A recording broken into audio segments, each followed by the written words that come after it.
आप देख रहे हैं कर्तव्य एवं निष्ठा का बयान, साहित्य और संस्कृति का बयान, समता की आवाज बयान टीवी। जय भीम साथियों, में साक्षी गौतम और आप देख रहे हैं बयान टीवी। आज अशोक विजयदशमी है। आज ही के दिन सम्राट अशोक बौद्ध धर्म में दीक्षित हुए और आज ही के दिन बाबा साहेब डॉक्टर अंबेडकर ने भिक्खु चंद्रमणि के सानिध्य में नागपुर में बौद्ध धर्म ग्रहण किया। धम्म संस्कृति का हिस्सा है। संस्कृति की वाहक महिलाएं होती हैं। मैंने विजयदशमी पर 3 महिलाओं से चर्चा की, जिनमें पहली महिला एडवोकेट रेखा भारती हैं, जो लखनऊ में रहती हैं। इस संदर्भ में ये क्या कहती हैं, आइए सुनिए। विश्व को शांति का दान देने वाले महाकारुणिक को नमन। और इसी कड़ी में प्रियदर्शी अशोक विजयदशमी की हार्दिक शुभकामनाएं तमाम भारतीयों को, तमाम धर्म के प्रेमियों को। आज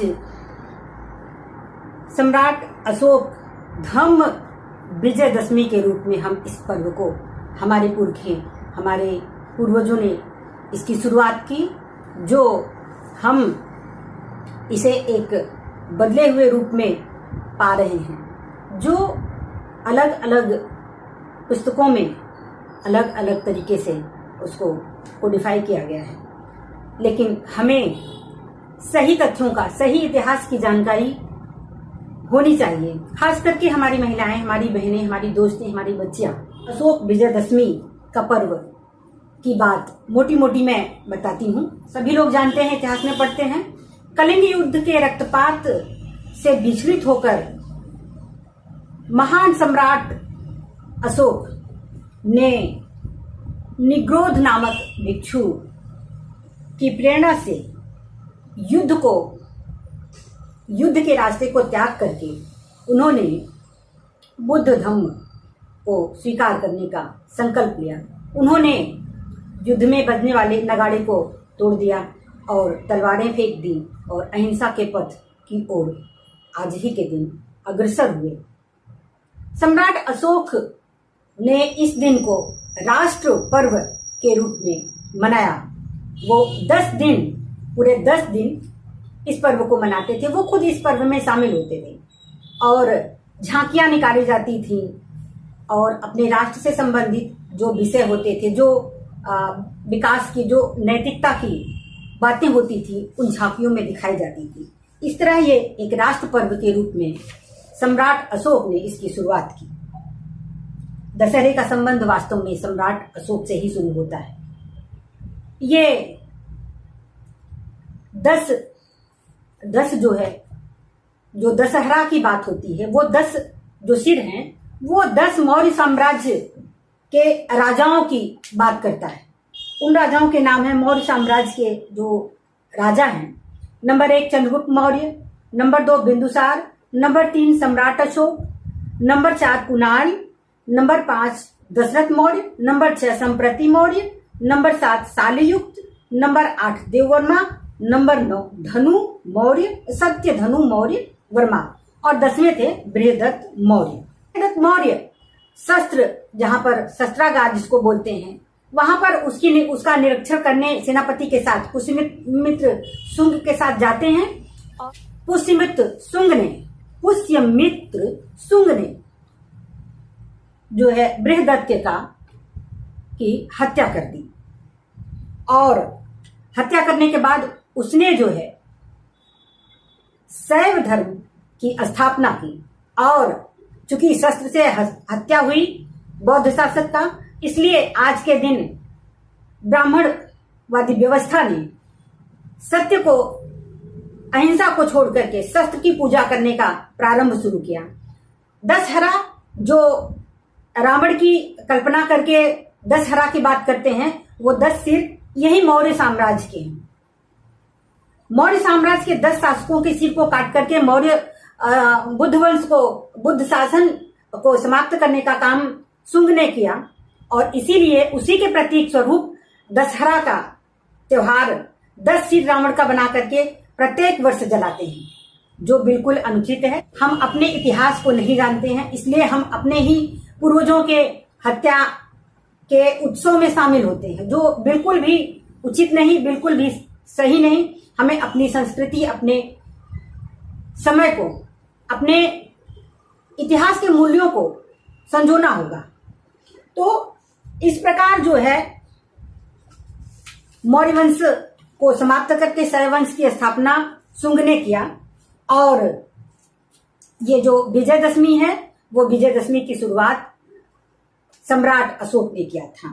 सम्राट अशोक कितने महान शासक थे, इसके बारे में आप खुद जो है दुनिया के मैप में उनके इतिहास को देख सकते हैं। कितने बड़े प्रियदर्शी जो है शासक रहे हैं। उनका एक विचार मैं आपको जो 10वें अभिलेख में सम्राट अशोक लिखवाते हैं कि राजा की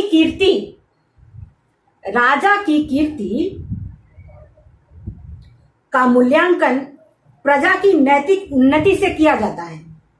प्रजा की नैतिक उन्नति से किया जा सकता है। सोचिए कितनी बड़ी बात सम्राट अशोक कह रहे हैं, और हम पाखंड में, अंधविश्वास में जकड़ करके हम अपने ही पूर्वजों के हत्या के उत्सव में बड़े हर्षोल्लास से शामिल होते हैं, जबकि यह जो है दशहरा नहीं बल्कि सम्राट अशोक विजयदशमी का पर्व है। और इस दिन हम दीप जलाएं, किताबों का दान दें, अच्छी अच्छी बातें करें, धम्म चर्चा करें, बुद्ध विहार में जाएं और वहां पर जो है अपने बच्चों को अपने इतिहास से उनका परिचय कराएं और अपने देश को आगे बढ़ाने में सहयोग करें। आज के लिए इतना ही। जय सम्राट अशोक, जय भारत, जय संविधान, जय भीम। धन्यवाद। जय सम्राट अशोक, जय भारत, जय संविधान, जय भीम।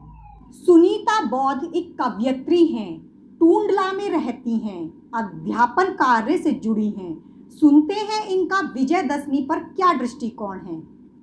कभी कभी आपके जहन में ये सवाल ज़रूर आता होगा कि हम विजयदशमी पर्व को अशोक विजयादशमी कह करके क्यों संबोधित कर रहे हैं, या इस रूप में हम इस पर्व को क्यों मनाते हैं। इसके लिए मैं आपको ले चलती हूँ दो ऐतिहासिक जानकारियों के लिए। प्रथम जानकारी है सम्राट अशोक की। सम्राट अशोक ने 261 ईसा पूर्व में जब कलिंग का युद्ध जीता तो उसके पश्चात भीषण नरसंहार देखा। चारों तरफ उन्होंने जब खून ही खून देखा तो उनका हृदय भीषण रक्तपात से विचलित होने लगा। सम्राट अशोक ने सोचा कि आज इतना बड़ा युद्ध जीतने के बाद भी मैं जीत की खुशी क्यों नहीं मना पा रहा हूँ, आज मैं हारा हुआ क्यों लग रहा हूँ। उन्होंने उसी वक्त ये संकल्प लिया कि मैं इस युद्ध के मार्ग को छोड़ रहा हूँ और बुद्ध के मार्ग को अपना रहा हूँ। सम्राट अशोक ने गौतम बुद्ध के जीवन को चरितार्थ करने के लिए और अपने जीवन को कृतार्थ करने के लिए अनेक बौद्ध स्थलों का भ्रमण किया। जगह जगह बौद्ध स्तूप बनवाए, शिलालेखों का निर्माण कराया। सभी देशवासियों ने मिलकर के इस पर्व को 10 दिन तक मनाया।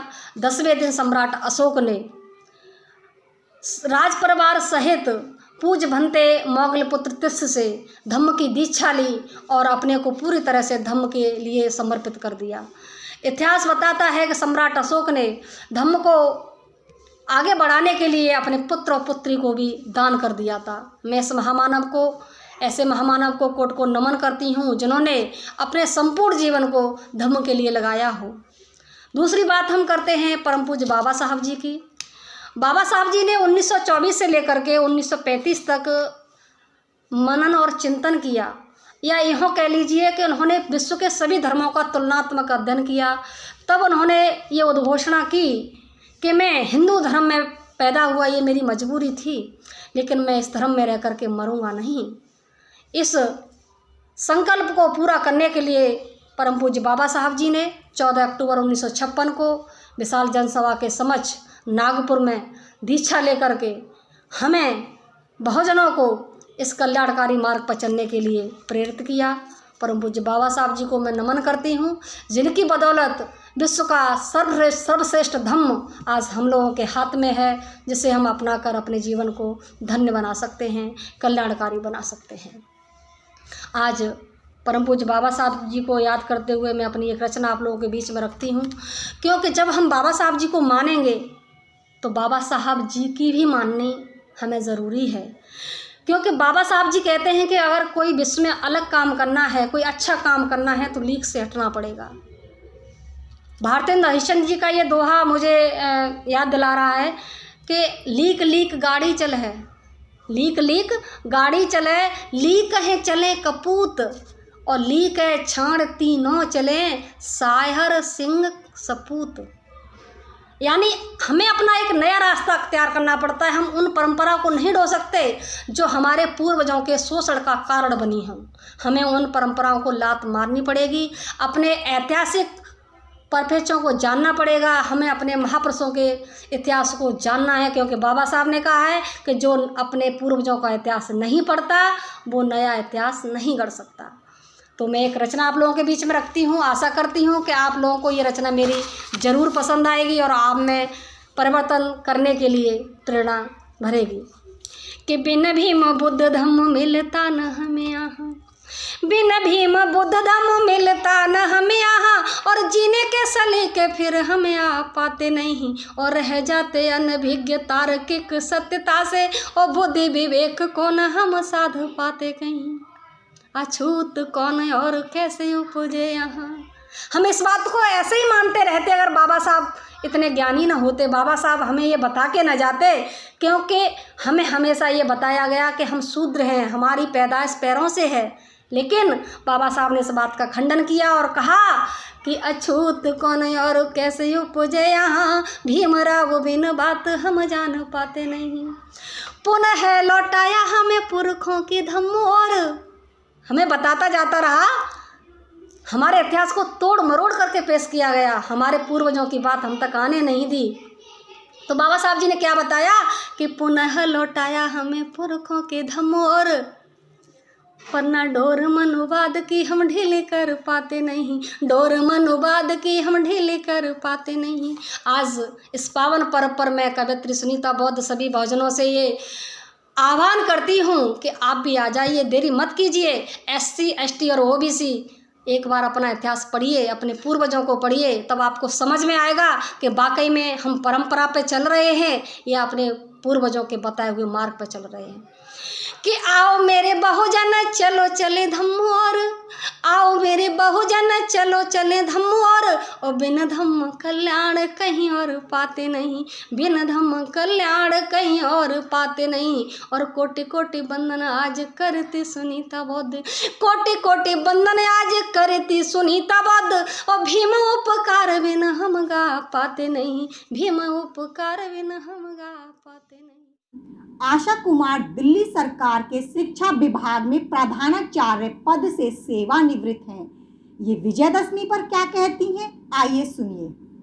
अशोक विजयदशमी को जो आज तक हमने देखा हो संभाला, कहीं भी सम्राट अशोक का नाम नहीं आता। सब जगह जो नाम आता है या ये प्रचार किया गया है, प्रसार किया गया है कि इस दिन जो है राम ने रावण को मारा, असत्य पर सत्य की विजय हुई।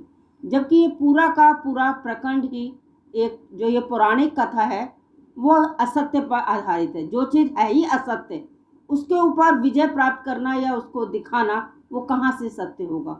जबकि हमें दिखाना चाहिए कि सम्राट अशोक ने, जो कि प्रारंभ में एक कहना चाहिए अत्याचारी थे, या अपने साम्राज्य का विस्तार करने के लिए उन्होंने बहुत ज़्यादा हिंसा की, लेकिन कलिंग युद्ध के पश्चात उनके मन में उस मारकाट को देखकर, जनसंहार को देखकर जो उनका हृदय प्रवर्तित हुआ, और वो कहना चाहिए गौतम बुद्ध की, तथागत की शरण में चले गए।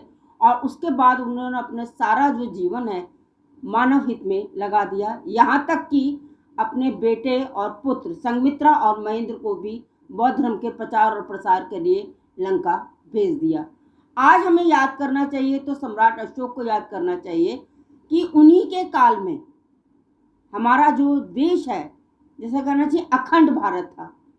हमारा जो देश है वो हमारे देश का वो स्वर्णिम काल था। उस काल में ही चाहे वो शिक्षा है, चाहे वो स्थापत्य कला है, चाहे वो संगीत है, सभी कलाओं ने विस्तार किया और वो अपने चरम शिखर पर पहुंची। उसके बाद हमारा जो देश है, यानी सम्राट अशोक की कहना चाहिए एक षड्यंत्र के तहत उनकी हत्या कर दी गई, और जिसे आज हम हिंदू लोग कहते हैं, और उन हिंदुओं ने, उस ब्राह्मणवाद ने पूरे भारत पर, जो कि मुश्किल से 15% भी नहीं है, अपना राज स्थापित कर लिया। नहीं, जो त्यौहार का कहना चाहिए, मेरे हिसाब से जो त्यौहार है वो जीवन में खुशियाँ लाता है, और यदि जीवन में खुशियाँ आती हैं तो हृदय के अंदर ऊर्जा का, उत्साह का संचार होता है।